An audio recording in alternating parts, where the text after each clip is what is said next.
Hey Facebook and YouTube and all the other mofos out there. Turn my music off. A little bit of Michael Jackson for you. Hey, just checking in that I'm live. Yell out if you can hear me. I'll just go and check myself. Do something myself. I'll do it myself. Hold on a ticky wickies. How was everyone's weekend? I was like, I had an amazing weekend, so I'm really excited. Okay, yep, I'm live. This is good. Cool.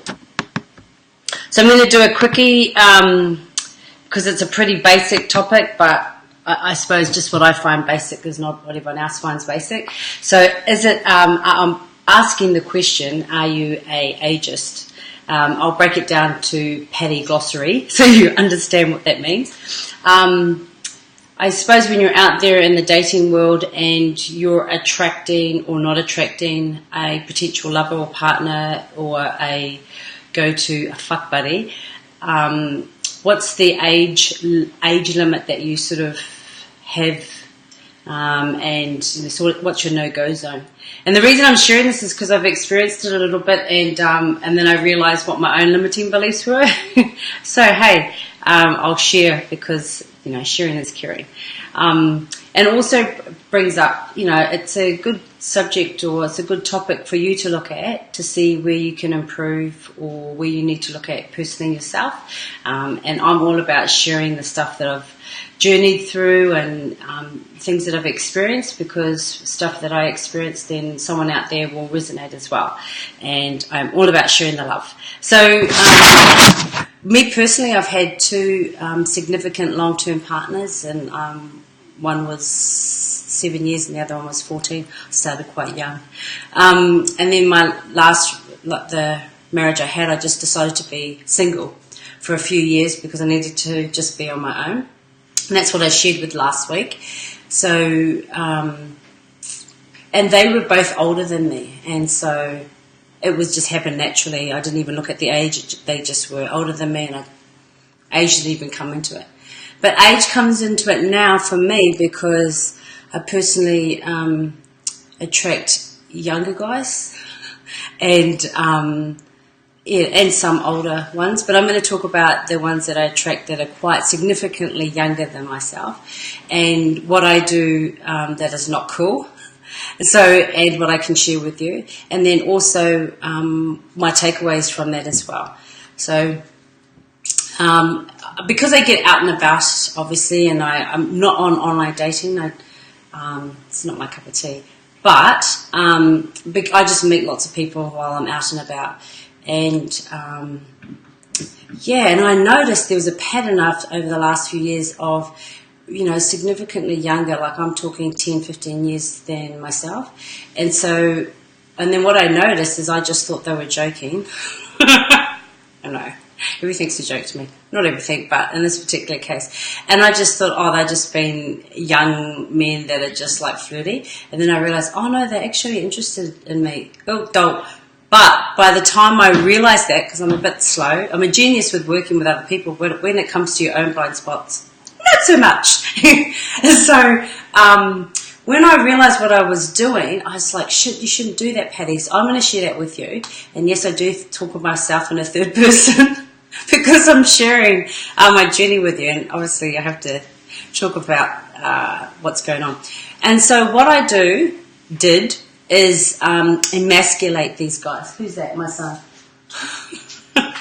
Hang on 2 seconds. Yeah. Do you know what? My son's going to get it when I get off this live. I said, I'm going on live. Don't come down and disturb me. Anyway, where was I going? So... And what I mean by emasculating is it takes real courage for a man to approach a woman. And as women, we should never ever, belittle them or make them less than or sort of shoot them down. Now, I didn't do it in that aspect, but I just kind of laughed because I was like, hey, dude, are you serious? What?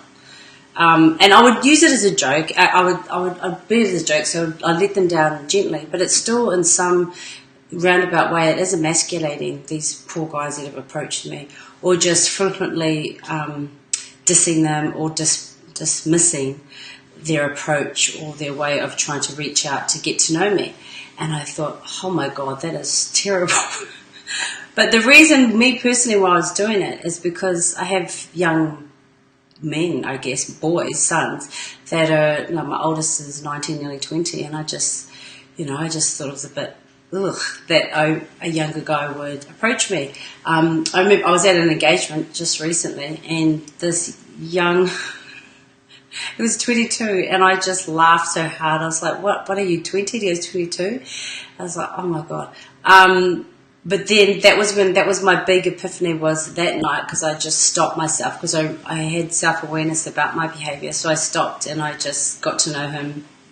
I thanked him, told him he was really brave, but it was a no-go. But we got to learn a lot about him, and, he, even in his short life, what he had actually accomplished, and he was a real accomplished man, and we had a great conversation, and off he went. But if you're out there and you're attracting younger or older a person, what I really want to get you to look at is a few things. One of them is how you view yourself. So one is how I viewed myself is obviously that I must be young at heart, and I do attract a younger, I suppose, age group, and that age is just a number. It's really, really how you see yourself. And some people don't really give a shit. I was actually telling my hairdresser, she goes, yeah, my really good friend is dating someone that's 32 years older than her. I was like, okay. My judgment bells were going off. And I was like, hey, you know what? Whatever works. Because obviously if someone looks after themselves really, really well, and they have a younger spirit, or, like an old soul, younger spirit sort of thing, then whatever, And so I encourage you to, just welcome the right soul into your life, the right person that has the right connection with you, and don't worry about the age. It's a big sort of epiphany for myself. And so for me, I was like, I don't want a younger guy. And then obviously what you resist persists. So I don't resist that anymore. And I just go, okay, then bring the right soul in for myself. And so then that age thing won't even be a sort of an issue, because one, I'm not even giving a shit about it anymore, and two, whatever's the right sort of connection will come in. And I hope that particularly helps. The other one is, when it comes, number two, is how you view yourself. So I just thought that it was just really, really weird that younger people would go for older people, or vice versa. And it's really, for me, it's really how I view myself, that really that's really, I suppose for me it was, I don't know if it's a worthiness, but it was bringing up, I suppose a younger person. It does, I don't know, I have to look at myself like, okay, wow, this younger person who's like, has been, hasn't experienced as much as I have, but then have they? And that's what I'm saying. I spoke to this, young guy who had, 10 years experience being in a circus, and his life and his experience was amazing. It's like, wow. Although it wasn't because of his age I wasn't attracted to, I just wasn't attracted to him. Cool guy, but wasn't attracted to him. So I just think that when you're out and about and you're bringing in these beautiful, you're calling in the one, and you're attracting these beautiful men or women, just to be really notice your behaviour. So that's what I had to do, and notice your belief systems on how you view yourself. So, and the other thing is, I hear a lot of people that it's a good score when it comes to attracting someone that's a lot younger than them. Obviously, that's a totally wanky way of looking at stuff, because that's just your ego talking. Totally not cool. How about you look at it that, though you're just the right soul fit, and that you guys have this, that you do have this amazing energy, and you both work.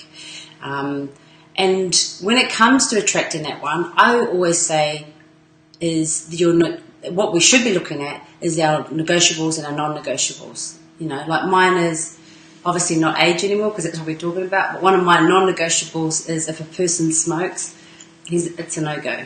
It's just, I mean, that's your health choice and it's cool, but those nicotine tongue and lips ain't coming anywhere near mine. That is like a non-negotiable for me.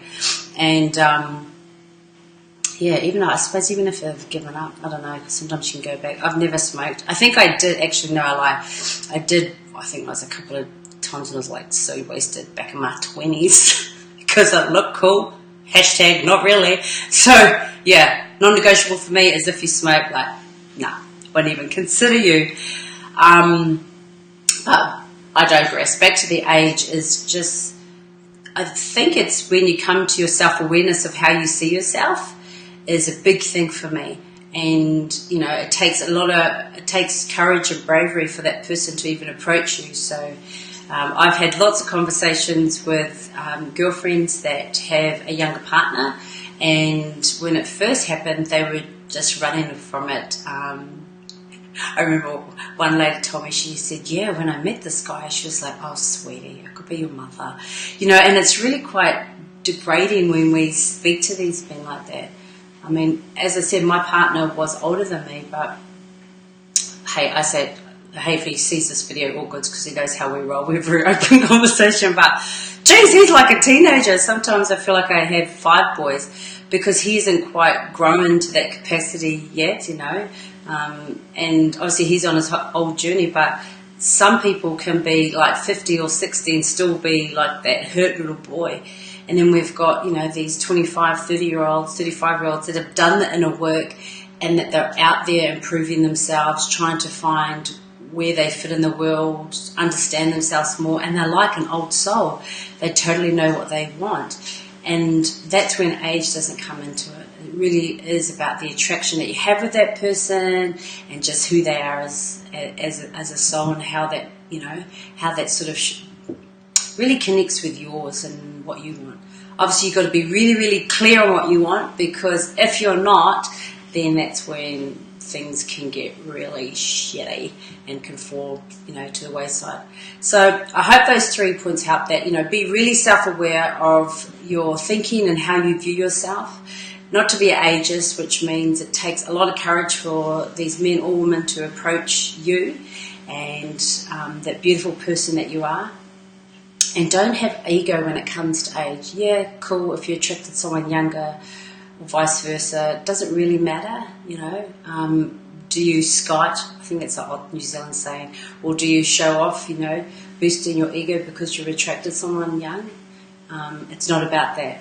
Remember, it's about that soul-to-soul connection and that synergy that you guys are starting to, you know, get together and things just fire off. And that is obviously what most people want, that really, really want that beautiful connection with themselves and with the person they attract.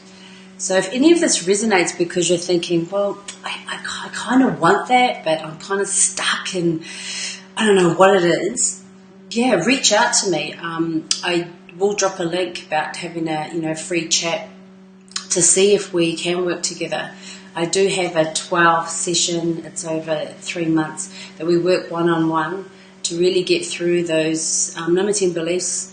But it's more than that, because, you know, like, I know that word has been so saturated about our limiting beliefs, but it's from what we've either witnessed as a child, what we've been brought up with, you know, whether it be religious or even sexual beliefs from our parents, which are passed down onto us. You are an individual person and you don't want to take on your parents' beliefs. You have to take on your own sort of values and what you want. And so if you would like to work one-on-one with me, just as I said, click onto the link or DM me, direct message, PM, if we're on Facebook. Yeah, all these acronyms just sound cool, but not really. But yeah, if that resonates with you, just hit me up. Next week we've got, what have we got? Oh, yeah, I'm thinking the week after that, we're doing a bit of dancing, I'm interviewing someone. But next week is about when you're at that transition and you're thinking, it's time to leave my partner, or is it time to leave? And you're at that, that T intersection or that end zone, like, where do I go? Do I invest a few more years into the relationship, or do we just part ways now? So that has come up a lot with the people that I've been connecting with potential clients and the other clients that I have working with me. And it really comes down to how, I suppose, letting go of what you need to let go, and sort of having those what-if possibilities for the future. So subscribe so you can tune in for next week's one. But I hope you guys had an amazing weekend. Just a little share. I went to the Summer Series yesterday, which was Bribey Island. It was like old school stuff. I was surprised to see how many young 18-year-olds there were, because this music, Jackson's 5 were there, but I think the best was the Pointer Sisters. We were working at their ages. There was one original, there was a granddaughter and a sister.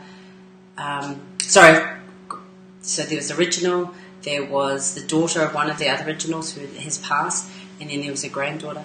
And far out, that one lady was 72 years old, the original, I forgot which one it was. And yeah, it was just all this music that my parents listened to, and then obviously I did too, and I just loved that music. But what I really loved is the, I suppose, the family affair, like every single band there it was like generational. So it was like these young teenagers back in the 70s had created these bands, and because they just took off globally, that it's passed down generations. So even Kool and the Gang was there, and they had kids there, and it was just amazing to have all their children singing their music. It was a pretty cool event. So thank you to my cousins that took me out for my birthday. My birthday was like 2 weeks ago. I'm still celebrating, as you do. But I hope this video resonated with you. And if you have any questions, like these questions that are sort of burning inside and you don't know which way to go, just, as I said, message me or email me, and I can cover that in the next video that I do. But remember, whenever you're out there in the world, to have courage to do what you want to do, and ensure that it's not incongruent, but that you're following a life in alignment with your values. Until my next video, stay awesome, peeps.